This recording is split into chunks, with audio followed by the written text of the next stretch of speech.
क्या एक फिल्म सिर्फ मनोरंजन का साधन होती है या वह करोड़ों लोगों की सोच, भावनाओं और दृष्टिकोण को बदलने की शक्ति भी रखती है?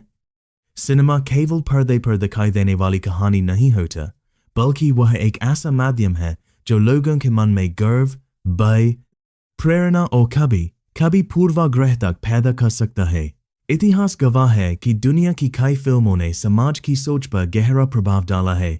कुछ फिल्मों ने लोगों को प्रेरित किया, कुछ ने सत्य उजागर किया और कुछ पर यह आरोप लगा कि उन्होंने एक विशेष विचारधारा को बढ़ावा दिया। इसी पृष्ठभूमि में आज हम बात कर रहे हैं कि एक ऐसी फिल्म जिसने रिलीज से पहले ही पूरे देश में चर्चा छेड़ दी है। क्या यह सिर्फ एक रोमांचक जासूसी थ्रिलर है या फिर एक ऐसी फिल्म है जो देशभक्ति और राजनीतिक भावनाओं को एक खास दिशा में प्रभावित करती है? आज की इस विस्तृत डॉक्यूमेंट्री में हम धुरंधर की कहानी, उसके पीछे की प्रेरणा, प्रोपेगेंडा की अवधारणा, विवादों और दर्शकों पर उसके संभावित प्रभाव को गहराई से समझेंगे। धुरंधर के निर्देशक हैं जिन्होंने पहले भी राष्ट्र सुरक्षा और सैन्य विषयों पर आधारित फिल्मों के लिए पहचान बनाई है। इस फिल्म में एक ऐसे भारतीय खुफिया एजेंट की भूमिका निभा रहे हैं जो देश की रक्षा के लिए दुश्मन के सबसे खतरनाक नेटवर्क में घुसपैठ करता है।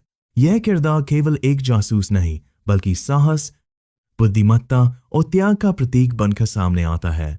कहानी में उसे ऐसे मिशनों पर भेजा जाता है जहां हर कदम पर मौत का खतरा होता है, लेकिन उसका एक ही उद्देश्य है, भारत की सुरक्षा और राष्ट्रीय हितों की रक्षा। फिल्म के दृश्य, संवाद और पृष्ठभूमि संगीत इस तरह तैयार किए गए हैं कि दर्शक शुरुआत से अंत तक रोमांच और भावनात्मक जुड़ाव महसूस करें। फिल्म की कहानी में वास्तविक राजनीतिक तनावों की झलक दिखाई देती है।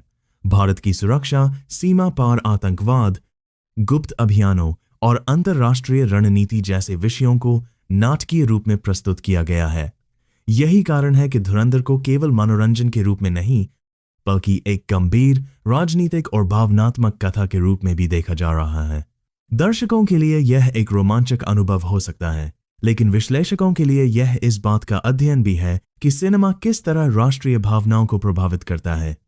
अब समझते हैं कि प्रोपेगेंडा वास्तव में क्या होता है। प्रोपेगेंडा वह प्रक्रिया है जिसमें जानकारी, प्रतीकों और भावनात्मक प्रस्तुतियों का उपयोग करके लोगों को किसी विशेष दृष्टिकोण की ओर प्रभावित किया जाता है। इसमें तथ्य पूरी तरह गलत होना जरूरी नहीं है। कई बार तथ्य सही होते हैं, लेकिन उन्हें इस प्रकार प्रस्तुत किया जाता है कि दर्शक एक निश्चित निष्कर्ष तक पहुंचें। उदाहरण के लिए, यदि किसी कहानी में एक पक्ष को पूरी तरह नायक और दूसरे पक्ष को पूरी तरह खलनायक के रूप में दिखाया जाए और जटिल परिस्थितियों को सरल बनाकर भावनात्मक प्रभाव उत्पन्न किए जाए, तो इसे प्रोपेगेंडा के तत्व वाला कथानक कहा जा सकता है। धुरंधर में भारतीय एजेंसियों को अत्यंत सक्षम, अनुशासित और राष्ट्रहित के प्रति समर्पित दिखाया गया है। मुख्य पात्र अपने परिवार, व्यक्तिगत जीवन और सुरक्षा तक को पीछे छोड़कर राष्ट्र के लिए काम करता है। उसकी संघर्षपूर्ण यात्रा दर्शकों के मन में सम्मान और प्रेरणा की भावना उत्पन्न करती है। देशभक्ति से भरे संवाद, तनावपूर्ण एक्शन दृश्य और प्रभावशाली संगीत इस अनुभव को और अधिक शक्तिशाली बनाते हैं। यह पहलू उन दर्शकों को विशेष रूप से आकर्षित करता है जो राष्ट्र सेवा, साहस और बलिदान की कहानियों से प्रेरित होते हैं। लेकिन हाँ, फिल्म की तरह धुरंधर को लेकर भी मतभेद हैं। कुछ आलोचकों का मानना है कि फिल्म में विरोधी पक्ष को अत्यधिक नकारात्मक रूप में प्रस्तुत किया गया है और राजनीतिक जटिलताओं को सरल अच्छे बनाम बुरे के रूप में दिखाया गया है। उनका तर्क है कि वास्तविक दुनिया में अंतर्राष्ट्रीय संबंध और सुरक्षा मुद्दे कहीं अधिक जटिल होते हैं। दूसरी ओर, फिल्म के समर्थकों का कहना है कि सिनेमा का उद्देश्य हर तथ्य को शाब्दिक रूप से प्रस्तुत करना नहीं, बल्कि एक प्रभावशाली कहानी के माध्यम से भावनात्मक और नाटकीय अनुभव देना होता है। फिल्मों की शक्ति को समझना अत्यंत महत्वपूर्ण है। एक प्रभावशाली फिल्म केवल मनोरंजन नहीं करती, बल्कि दर्शकों के मन में गहरी छाप छोड़ती है। शक्तिशाली दृश्य, भावनात्मक संगीत और प्रभावशाली संवाद मिलकर ऐसी अनुभूति पैदा करते हैं कि दर्शक कहानी को अपने अनुभव का हिस्सा मानने लगते हैं। यही कारण है कि फिल्मों के सामाजिक और राजनीतिक प्रभाव इतना व्यापक होता है, वह हमारी धारणाओं को मजबूत कर सकती है, नए प्रश्न खड़े कर सकती हैं और कभी कभी हमारी सोच की दिशा भी बदल सकती हैं। धुरंधर इस व्यापक चर्चा का एक आधुनिक उदाहरण है। ये फिल्म उन कहानियों की परंपरा को आगे बढ़ाती है जिनमें राष्ट्र सुरक्षा, खुफिया एजेंसियों और गुप्त अभियानों को सिनेमाई भव्यता के साथ प्रस्तुत किया जाता है। ऐसे विषय दर्शकों के भीतर गर्व और उत्साह उत्पन्न करते हैं, लेकिन साथ ही यह भी आवश्यक है कि हम कहानी और वास्तविकता के बीच अंतर को समझें।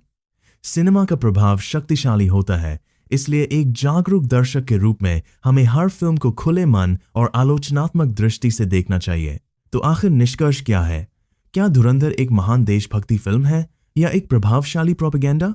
इसका उत्तर एक ही वाक्य में नहीं दिया जा सकता। यदि आप इसे साहस, बलिदान और राष्ट्र प्रेम की कहानी के रूप में देखते हैं तो ये एक प्रेरणादायक और रोमांचक सिनेमाई अनुभव है। यदि आप इसे राजनीतिक दृष्टिकोण से देखते हैं तो इसमें ऐसे तत्व दिखाई दे सकते हैं जो दर्शकों की भावनाओं को विशेष रूप से प्रभावित करने के लिए रचे गए हैं। दोनों दृष्टिकोण अपने अपने स्थान पर उचित हो सकते हैं। एक बात निश्चित है, धुरंधर केवल एक फिल्म नहीं बल्कि एक विचार है। यह हमें ये सोचने पर मजबूर करती है कि सिनेमा कितनी गहराई से हमारी भावनाओं और मान्यताओं को प्रभावित कर सकता है। यह हमें यह भी याद दिलाती है कि हर कहानी के पीछे एक दृष्टिकोण होता है और हर दर्शक के पास उसे समझने का अपना तरीका होता है। अब अंतिम निर्णय आपके हाथ में है। क्या आप धुरंधर को राष्ट्रभक्ति की प्रेरक गाथा मानते हैं या एक ऐसी फिल्म जो भावनाओं और विचारों को दिशा देने की असाधारण क्षमता रखती है?